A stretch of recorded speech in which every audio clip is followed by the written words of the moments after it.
Hay un tipo de silencio que habita en los edificios antiguos, uno que solo notas cuando ya no formas parte de ellos. Un zumbido que se cuela bajo las luces fluorescentes y susurra desde las salas de servidores. Caminé por el pasillo alfombrado del 10º piso de Bioluz, la empresa de biotecnología que ayudé a construir desde un garabato en una servilleta y una solicitud de fondos a medio terminar. Me sentía como si estuviera flotando en la memoria de alguien más. La empresa ya no era la misma. Lo olía en el café ahora de marca Amargo sin vida. Lo veía en el arte de las paredes abstracto caro vacío. Pero la prueba definitiva estaba en la sala de conferencias de vidrio. Sus ventanales de piso a techo no ofrecían privacidad, solo la ilusión de transparencia. Adentro el nuevo director general Esteban Valero estaba al frente de la mesa flanqueado por un hombre más joven, con un traje gris impecable, Adrián Montés, el recién nombrado jefe de recursos humanos. No me vieron parada allí. O tal vez sí, pero ya no les importaba.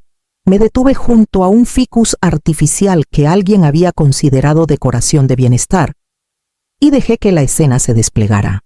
Una pantalla digital brillaba al fondo mostrando un nuevo organigrama, una red de cajas y líneas codificadas por colores. Mis ojos se fijaron en una sección resaltada, en un rojo duro e implacable. Era la mía. Adrián tocó el organigrama con un dedo perfectamente cuidado y dijo, claro como el agua. Su nombre es solo un recuerdo. Vamos a dar por terminado su contrato. Esteban asintió sin siquiera inmutarse. Algo en mí se movió, pero no era rabia ni dolor. Era más frío, más limpio, como el clic de una puerta blindada al cerrarse. Me alejé del vidrio y seguí caminando con mis tacones absorbiendo el golpe de cada paso bajo la luz fluorescente. Pensaban que me habían enterrado con una hoja de cálculo. Lo que no sabían, lo que habían olvidado de manera catastrófica, era que yo también había enterrado algo. En mi oficina me moví con la precisión que solo aprendes tras décadas en laboratorios y tribunales. Apagué mi computadora, limpié mi escritorio y abrí el cajón más bajo para sacar una pequeña llave de latón pegada debajo. En casa había una caja fuerte, ignífuga, discreta, más antigua que Bioluz. Dentro estaba la firma que habían pasado por alto y la cláusula que estaban a punto de descubrir.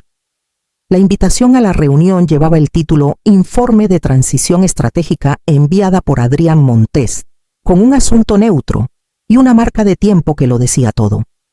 Nadie llamó.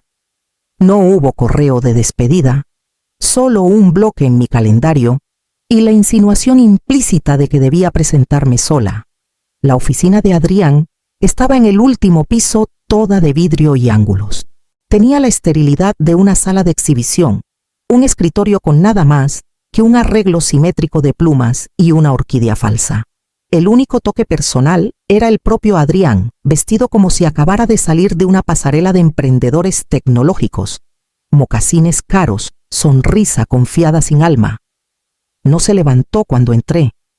Solo señaló una silla de cuero baja frente a su escritorio elevado. Doctora Salazar dijo con suavidad, como si yo fuera una proveedora con una factura mal impresa. Gracias por venir. Deslizó una hoja brillante sobre el vidrio. Era una oferta de una página consultora por proyectos, sin salario fijo, sin beneficios, sin equipo, sin autoridad, pero llena de palabras vacías, flexibilidad, aportes de legado, asesoría estratégica.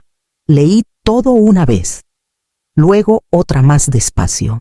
No porque necesitara entenderlo, había visto esta maniobra antes, sino porque quería que él viera que no tenía prisa.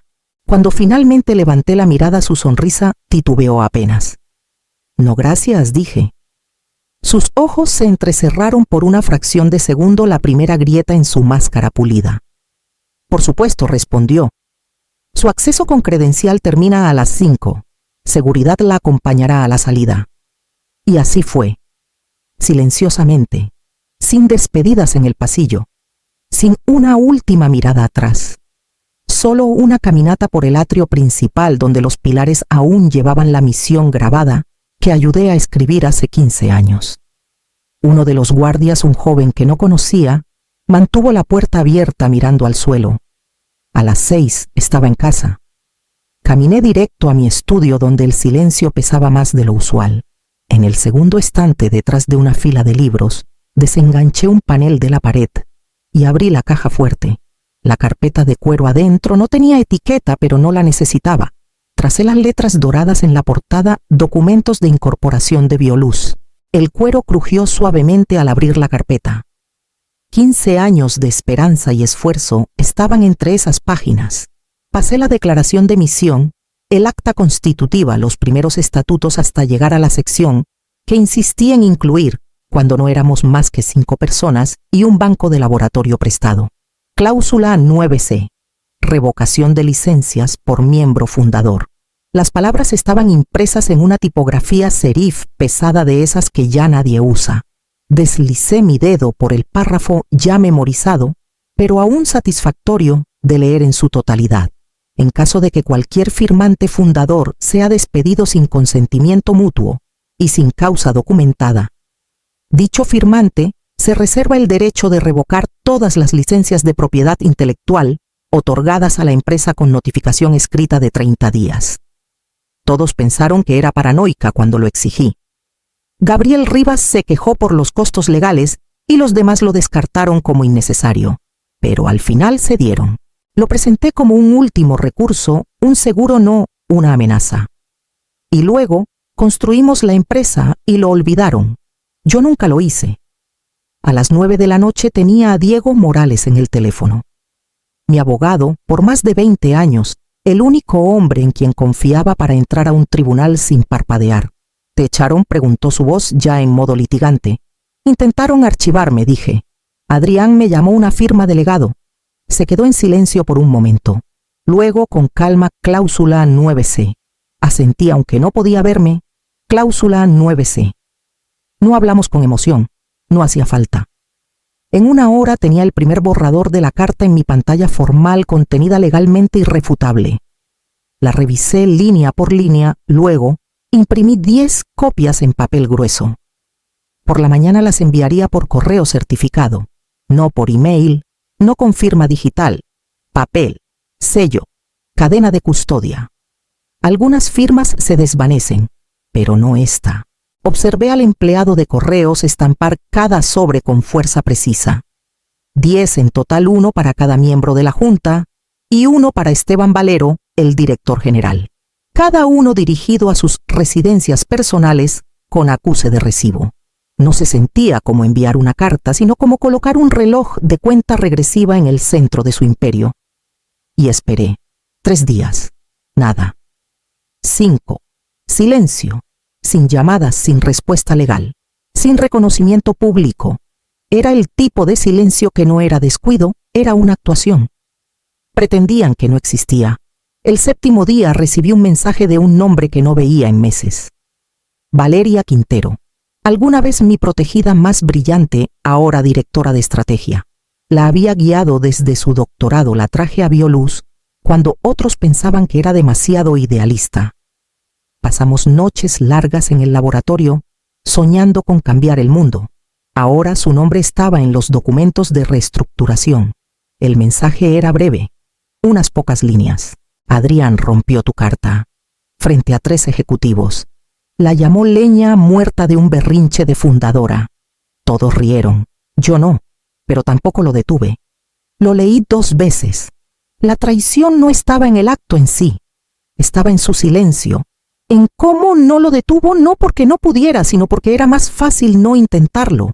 Había elegido la mesa pulida sobre el banco de trabajo, el informe trimestral sobre el juego largo. No respondí. No había nada que decir a una estudiante que se había convertido en extraña. En cambio, abrí el cajón del escritorio y saqué los recibos verdes firmados que llegaban uno por uno. Prueba de recepción. 10 confirmaciones. 10 huellas en la mecha.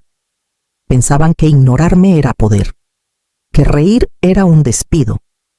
Pero la ley no funciona con ruido.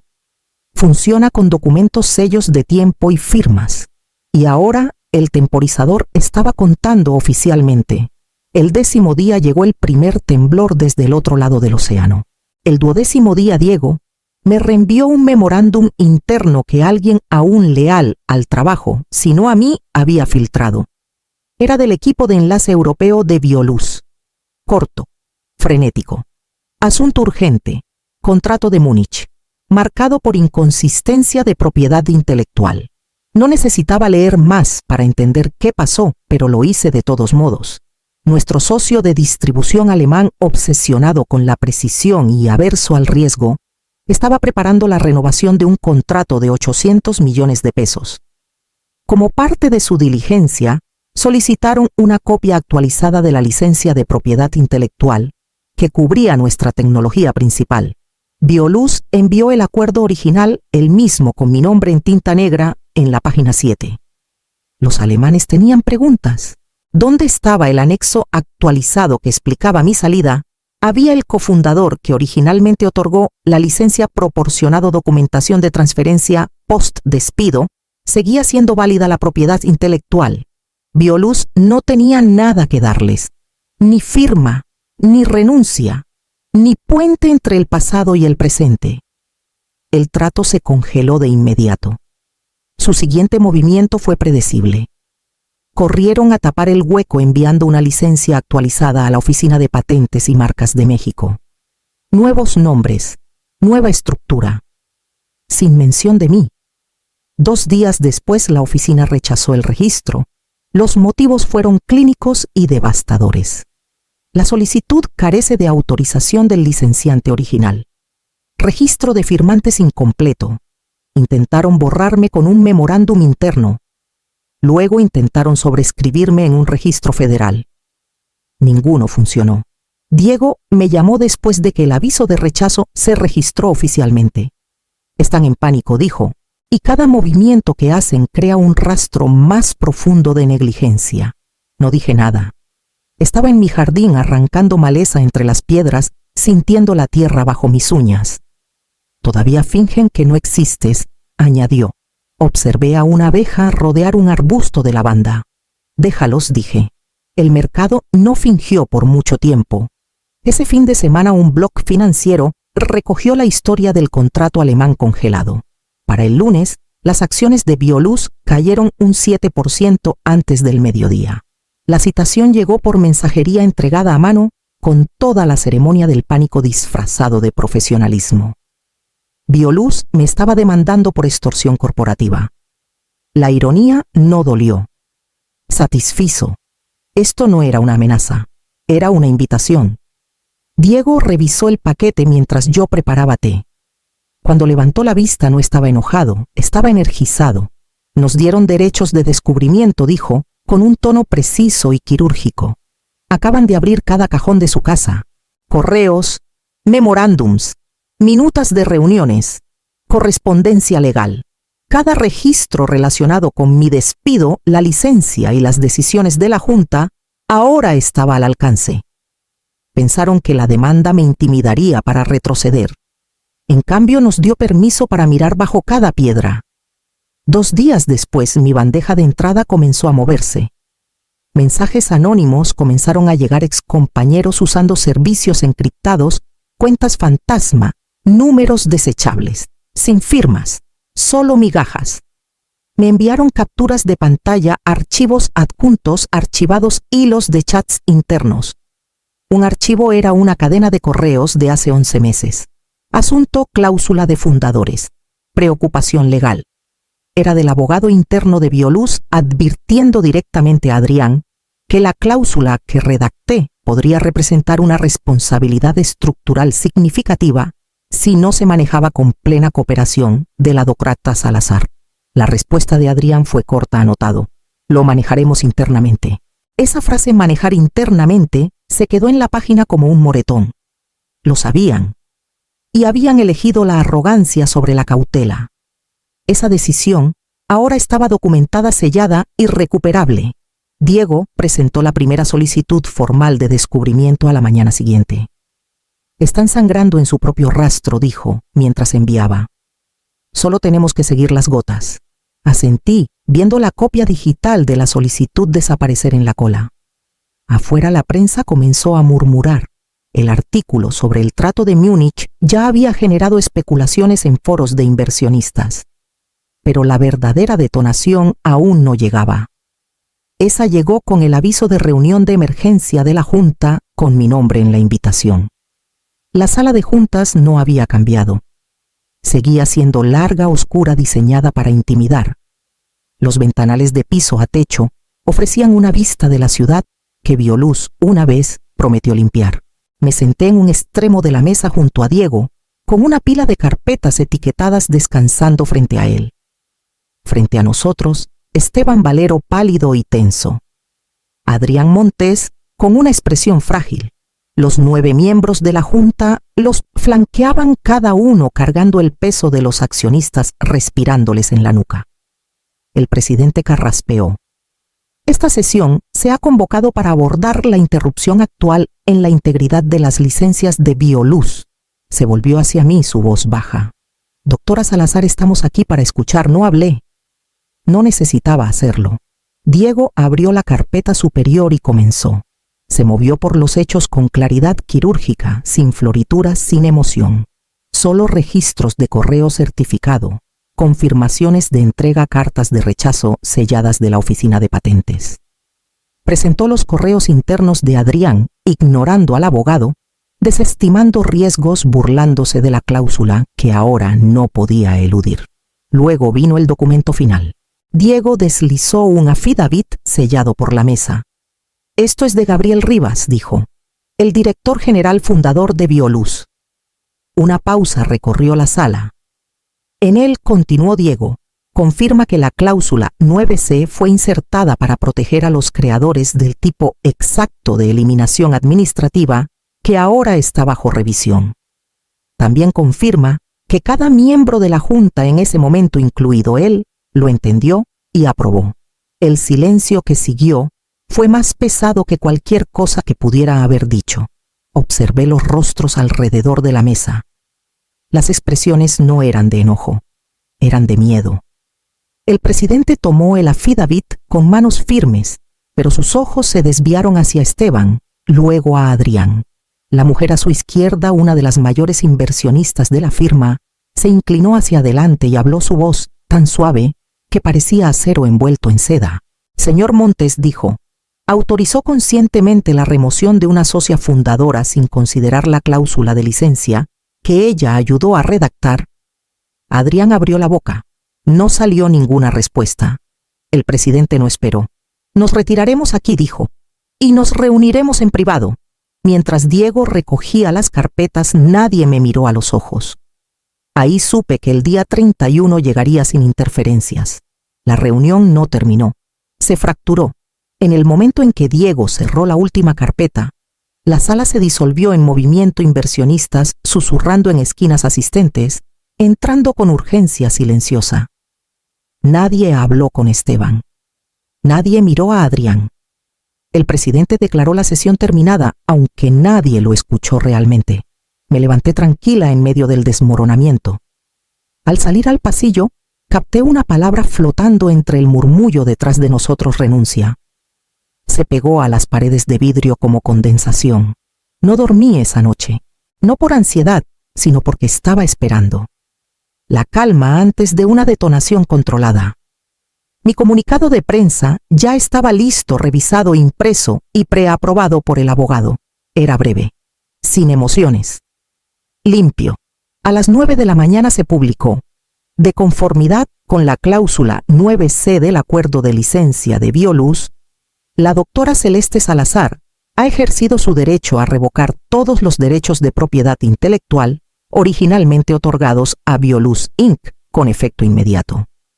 Toda fabricación, distribución y venta de los productos principales de Bioluz ahora constituye una violación de dichos derechos.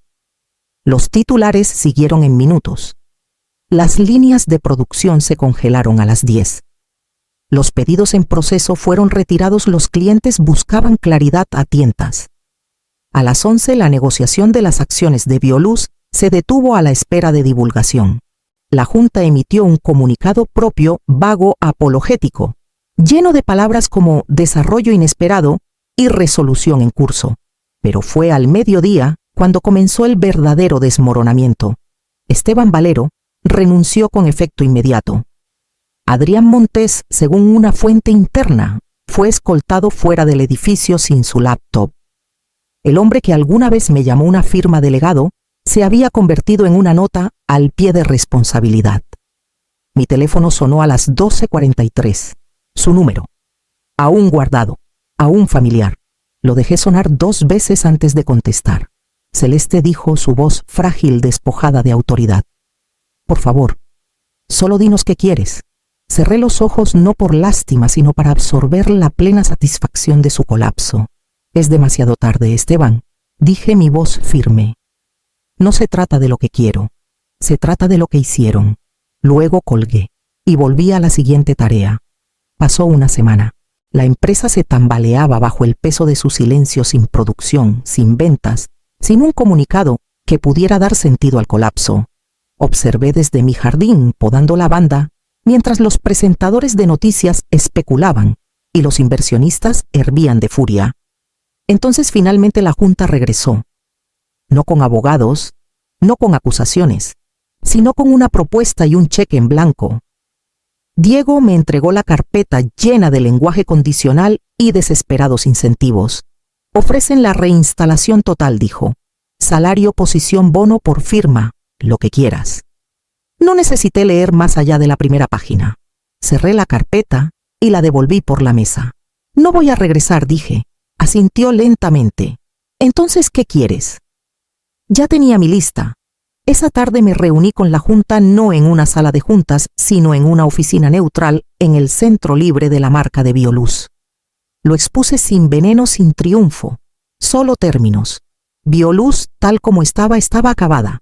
Pero algo nuevo podía construirse en su lugar. Una empresa con ética escrita en su estructura, no solo en sus comunicados de prensa. Una misión arraigada en la innovación, no en los retornos trimestrales. Investigación protegida. Equipos empoderados.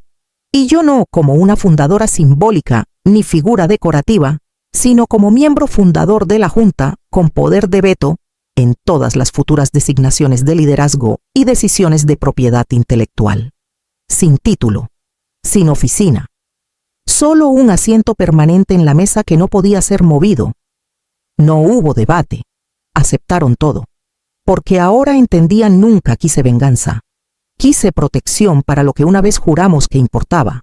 3 días después se firmaron los documentos. Nació una nueva empresa, no una resurrección de la anterior, sino una reconstrucción sobre terreno más sólido. El nombre de Bioluz fue retirado silenciosamente. La prensa intentó presentarlo como un cambio de rumbo, pero los que estuvimos desde el principio sabíamos la verdad. Había revocado su derecho a olvidar lo que construimos, y ahora lo estaba reconstruyendo en mis términos.